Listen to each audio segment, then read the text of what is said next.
కాసేపట్లో కేంద్ర కేబినెట్ సమావేశం కానుంది. ప్రధాని నరేంద్ర మోదీ అధ్యక్షతన ఈ సమావేశం జరగనుంది. ఈసారి ప్రత్యేక పరిస్థితుల మధ్య జరగనుండడం, అది కూడా అత్యవసర భేటీ కావటంతో రాజకీయ వర్గాల్లో ఆసక్తి పెరిగింది. ప్రభుత్వం అధికారికంగా ఎజెండాను వెల్లడించినప్పటికీ విశ్వసనీయ వర్గాల సమాచారం ప్రకారం పలు అంశాలపై చర్చ జరిగే అవకాశం ఉంది. అమరావతి శాశ్వత రాజధానిగా పార్లమెంట్ ఆమోదించిన బిల్లుకు కేంద్ర మంత్రివర్గం ఆమోదం తెలపనుంది. అమరావతి బిల్లుకు పోస్ట్ ఫ్యాక్టో రాటిఫికేషన్ చేయనుంది కేంద్రం. సహజంగా కేంద్ర కేబినెట్ ఆమోదించిన తర్వాత పార్లమెంటుకు బిల్లులు పంపిస్తారు. అయితే పార్లమెంటు బడ్జెట్ రెండో విడత సమావేశాల్లో ముందుగా కేబినెట్ అనుమతి లేకుండానే నేరుగా పార్లమెంటుకు వెళ్లింది అమరావతి చట్టబద్దత బిల్లు. పార్లమెంట్ ఆమోదించిన బిల్లుకు రాష్ట్రపతి ఆమోదంతో ఇప్పటికే అమరావతి గెజెట్ నోటిఫికేషన్ విడుదలైంది. పార్లమెంట్ ఆమోదించిన బిల్లుకు పోస్ట్ ఫ్యాక్టో రాటిఫికేషన్ చేయనుంది కేంద్ర మంత్రివర్గం.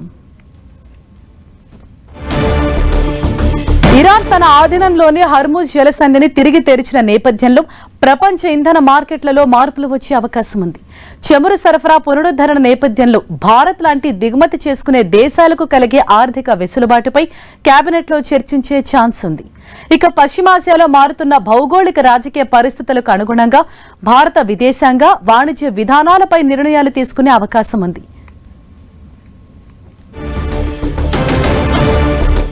రైట్, మరింత సమాచారంతో ఢిల్లీ నుంచి మా ప్రతినిధి గోపీకృష్ణ మనకు అందుబాటులో ఉన్నారు. ఎస్ గోపి, కాసేపట్లోనే కేంద్ర కేబినెట్ సమావేశం జరగబోతోంది. అయితే ఈ సమావేశంలో ప్రధానంగా ఏ అంశాలు చర్చకొచ్చే అవకాశం ఉంది? హర్ష, కేంద్ర కేబినెట్ సమావేశం ఈ రోజు జరుగుతూ ఉండడము, అత్యవసర కేబినెట్ సమావేశంగా నిన్న డిక్లేర్ చేయడం తోటి అసలు కేబినెట్ మీటింగ్ ఎందుకు పెట్టారు, కేబినెట్ లో ఎటువంటి అంశాలపైన చర్చిస్తారన్న దానిపైన కూడా కొంత ఆసక్తి రేగిన పరిస్థితి అయితే కనపడుతుంది.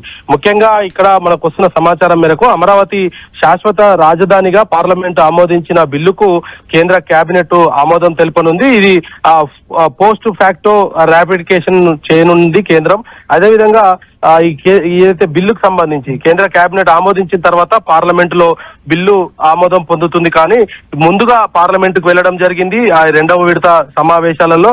ఆ తర్వాత ఆ పార్లమెంట్ ఆమోదం తర్వాత రాష్ట్రపతి వద్దకు వెళ్లడము, దానికి సంబంధించిన గెజెట్ నోటిఫికేషన్ కూడా విడుదలైన నేపథ్యంలో ఈ అమరావతి బిల్లుకు పోస్ట్ ఫ్యాక్టో రాటిఫికేషన్ కేంద్ర ప్రభుత్వం చేయబోతుంది. దానికి సంబంధించిన అంశం పైన కూడా ఈరోజు కేబినెట్ లో చర్చించనున్నారు. ముఖ్యంగా ఈ 131 రాజ్యాంగ సవరణ బిల్లు వీగిపోయిన అనంతరం జరుగుతున్న పరిణామాలపైన కూడా కేబినెట్ లో చర్చించే అవకాశాలు కనపడుతున్నాయి. అయితే ఈ మహిళా రిజర్వేషన్ కి సంబంధించిన అంశం పైన ఇప్పటికే ఇటు పొలిటికల్ పార్టీస్ అంతా కూడా, అంటే ఇండియా కూటమి అంతా కూడా ప్రధాని పైన తాము విజయం సాధించాము, ఈ ఐకమత్యంగా ఇండియా కూటమి అంతా కూడా కలిసి ఉండడంతో ఇది సాధ్యమైంది అనేది కూడా ఒకవైపు ఇండియా కూటమి నేతలు చెప్తున్నారు. అయితే ఇది చాలా చారిత్రాత్మకమైన బిల్లు, మహిళల కోసం తీసుకొచ్చిన బిల్లు. నియోజకవర్గాల పునర్విభజన జరిగితే ప్రస్తుతం ఉన్న స్థానాలకు సంబంధించిన అంశాన్ని, అదే విధంగా ఉన్న సభ్యులకు ఎవరికి కూడా ఇబ్బంది కలగకుండా పెంచిన స్థానాల్లో మహిళలకు ఇవ్వడం ద్వారా వాళ్ళకి కూడా చట్టసభల్లో రిజర్వేషన్ కల్పించిన వాళ్ళం అవుతామనే అంశంతో ఈ బిల్లు తీసుకొచ్చామనేది కూడా ఎన్డీఏ కూటమి నేతలు చెప్తున్నారు. సో ఇటువంటి